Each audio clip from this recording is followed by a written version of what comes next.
Shalom saudara-saudari di dalam nama Tuhan Yesus Kristus. Hari ini kita akan mendengarkan seminar dari Romo Eko Wahyu. Dalam sebuah pengorbanan, ada sebuah kehilangan. Selamat mendengarkan. Maka sekarang kalau kita berbicara tentang pengorbanan, kita harus sadar bahwa di dalam pengorbanan itu berarti apa? Berarti kita harus lihat apa yang terjadi dengan perjanjian lama.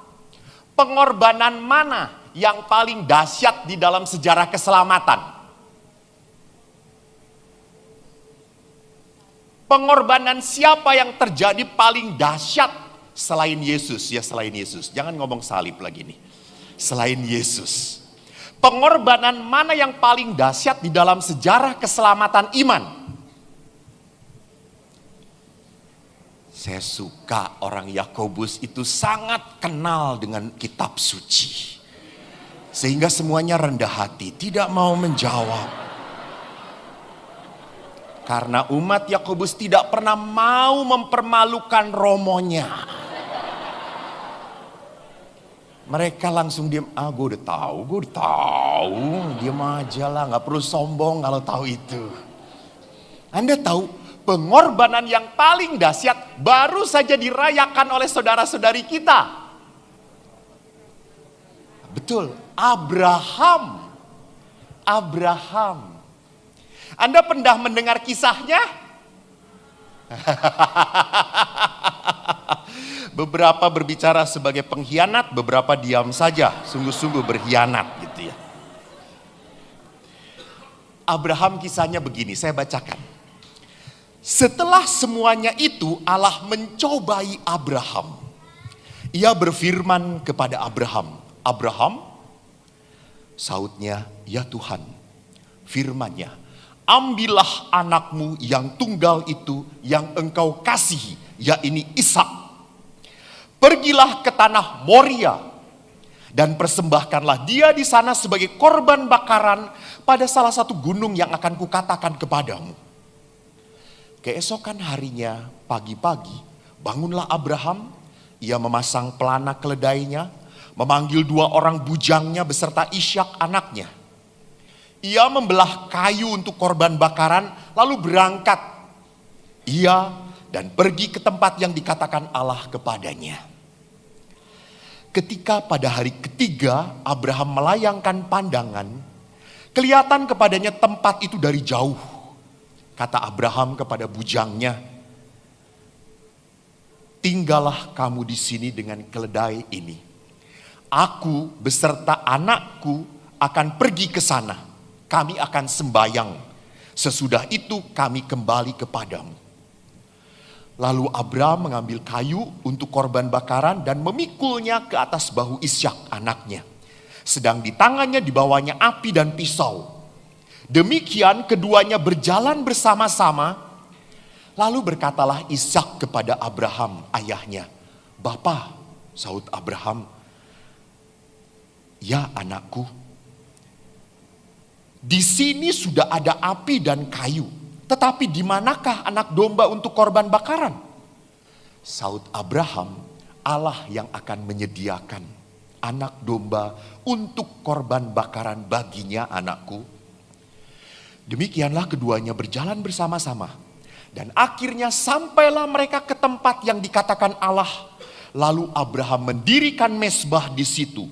Disusunlah kayu, diikatnya Ishak anaknya itu, diletakkan di mezbah itu di atas kayu api. Sesudah itu Abraham mengulurkan tangannya lalu mengambil pisau untuk menyembelih anaknya. Namun berserulah malaikat Tuhan dari langit, Abraham, sautnya, ya Tuhan, jangan bunuh anak itu. Jangan kau apa-apakan dia, sebab telah ku ketahui sekarang bahwa engkau takut akan Allah. Lihat Bapak Ibu, inilah tindakan pengorbanan yang besar sekali dari seorang sosok bapak beriman. Dia dijanjikan anak, baru punya satu, suruh dikorbankan. Waktu ke Gunung Moria, Abraham sudah tahu nggak bahwa dia harus mempersembahkan Ishak? Sudah tahu atau belum? Sudah diberitahu bahwa Ishak kau harus persembahkan. Dan Abraham lakukan. Lihat, sacrifice berhubungan dengan kekudusan di sini. Mengapa Abraham menjadi kudus? Karena dia mengikuti kehendak Allah. Jadi kekudusan ini muncul pada saat orang mempunyai relasi dengan Sang Allah, Sang Ilahi. Halo, bukan hanya manusia yang kayak gitu. Allah pun demikian. Allah lebih dahsyat, dituliskan dalam Injil Yohanes. Dituliskannya begini, dikatakan apa? Yohanes bab 3 ayat 16. Karena begitu besar kasih Allah akan dunia ini, sehingga ia telah mengaruniakan anaknya yang tunggal, supaya setiap orang yang percaya kepadanya tidak binasa, melainkan beroleh hidup yang kekal. Ini tindakan Allah. Jadi Allah itu tahu manusia itu kelak upah dosa adalah maut, mati. Tetapi Allah tidak tega. Allah ingin manusia itu bersatu lagi dengan penciptanya di surga. Maka dia utus anaknya untuk menebus. Karena uang tebusan tuh gini, uang tebusan tuh. Saya misalnya ngegadein gitar saya. Saya punya gitar, saya gadein. Nah, gitar ini akan saya peroleh lagi kalau saya berikan uang tebusan. Gitar itu menjadi hak saya lagi. Sama. Manusia sudah direnggut oleh dosa dan dimiliki oleh roh jahat.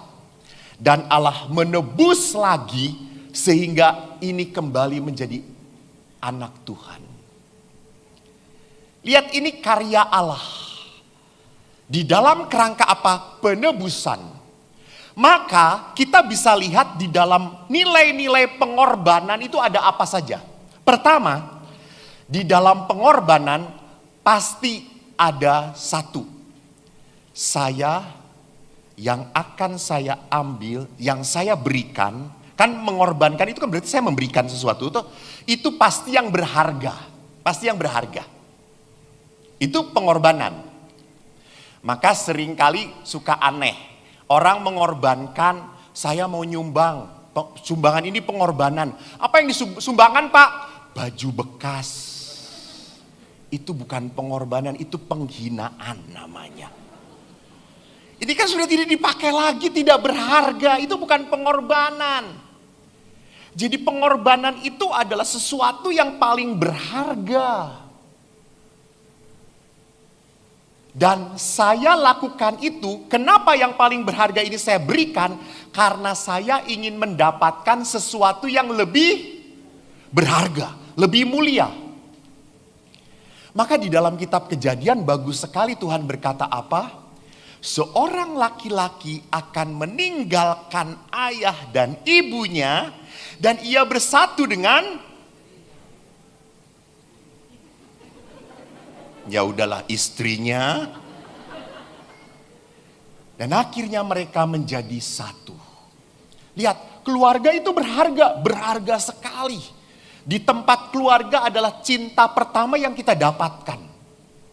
Tetapi relasi dengan keluarga saya tinggalkan untuk membangun sebuah keluarga yang lebih berharga.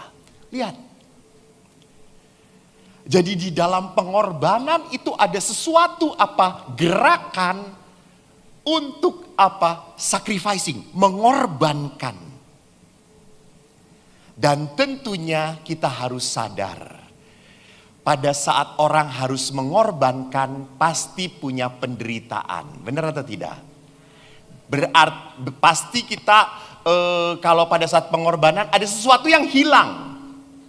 Ada sesuatu yang hilang. Kalau saya sudah berkorban, ada sesuatu yang hilang dalam diri saya. Contoh, ada seseorang anak bertanya, Romo itu ndak kawin berkorban atau tidak?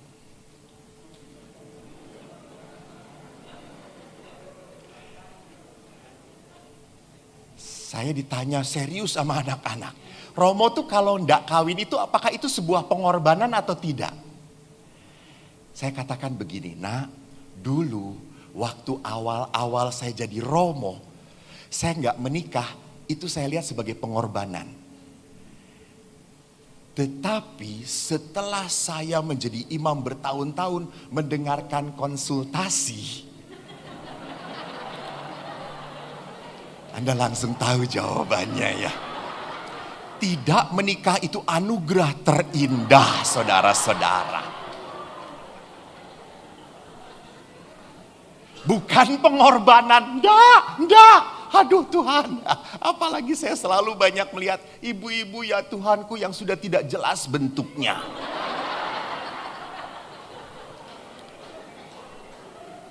Saya pernah cerita atau belum, aku lupa toh. Saya itu waktu SMP pernah jatuh cinta dengan seorang perempuan. Normal, gue normal. Masa saya jatuh cinta pada sesama jenis, torawe. Saya nggak boleh jadi Romo kalau begitu gitu ya. Saya jatuh cinta pada perempuan, cuma Eko ini chicken, nggak berani datang dan berkata, I love you. Saya gak berani ngomong karena apa? Hah? Karena saya takut ditolak. Dia cantik banget. Dia rebutan. Dia itu bunga. Di tengah-tengah rumput liar. Bener cantik banget. Sehingga banyak sekali teman-teman saya yang mendekati dia. Salah satunya saya hanya menjadi pengagum dia. Saya hanya melirik pada dia dan dia tidak pernah melirik saya. Jangan ketawa. Justru karena dia tidak melirik saya jadi Romo sekarang.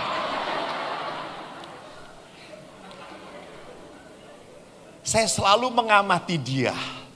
Apalagi kalau pelajaran matematika, Karena pelajaran matematika kan guru tuh menjelaskan dan saya ramu deng opo-opo gitu ya. Saya lebih mudah ngeliat dia, ih cantik banget, edan kata gue tuh, ih cantik, wow, putih, rambutnya panjang, wedan. Betul-betul, saya selalu terimpi-impi, pernah membayangkan seandainya aku bersama dia. Pasti akan indah semuanya. Dunia ini hanya milik berdua, Anda semua di neraka.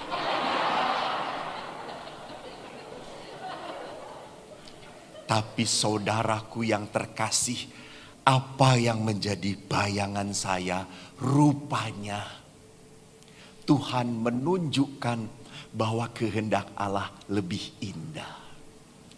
Saya reunian 10 tahun yang lalu, ketemu dia.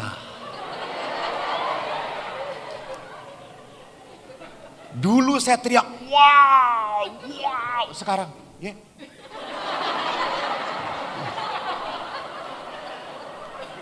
Anda tahu masuk palang pintu pun harus dibuka dua-duanya gitu ya.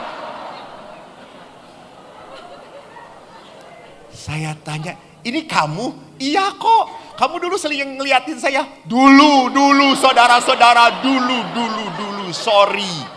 Dulu waktu aku tersesat.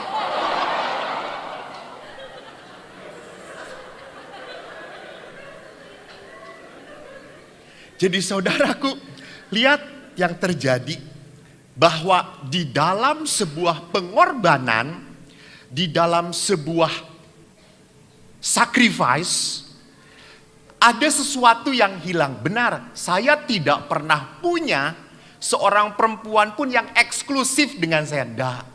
Dan itu menyenangkan. Kadang-kadang ada ibu-ibu yang rese nanya, Romo udah makan belum?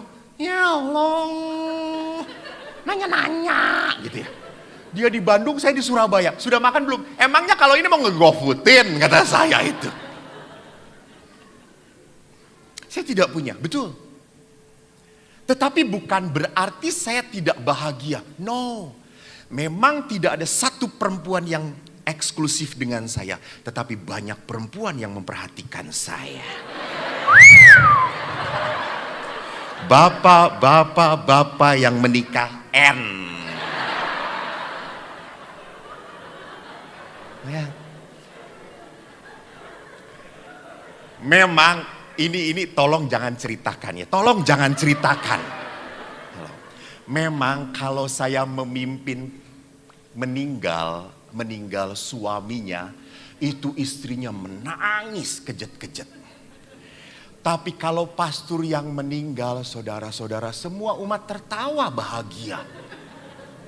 Paling menangisnya sebentar, setelah itu makan-makan.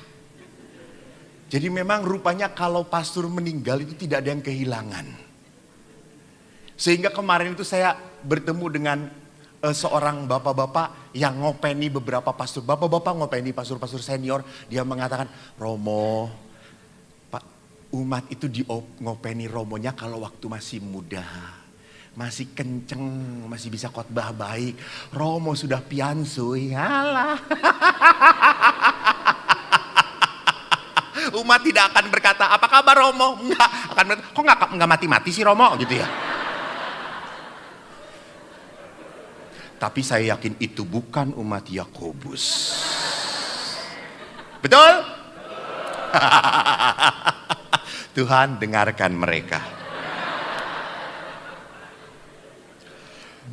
Jadi memang sekali lagi di dalam sebuah pengorbanan ada dua hal tadi yang menarik. Bahwa ada sesuatu yang berharga yang saya berikan untuk sesuatu yang lebih berharga. Namun yang kedua pun di dalam sebuah pengorbanan ada sebuah hal yang saya kehilangan dan membuat menderita. Nah, menjadi masalah. Kalau saya berkorban untuk diri saya akan happy-happy saja, enteng melakukannya. Contoh, seorang ibu ingin performance-nya baik. Maka dia makan hanya sedikit. Dia mungkin karena ada ibu-ibu yang rajin order makanan banyak gitu. Dia cicipin sedikit, pah abisin gitu. Jadi dia melakukan sacrificing, makan sedikit untuk mendapatkan tubuhnya yang baik. Tubuhnya yang indah. Oke, mudah. Saya melakukan sesuatu untuk diri saya, akan mudah banget. Saya melakukan sesuatu untuk yang saya sayangi.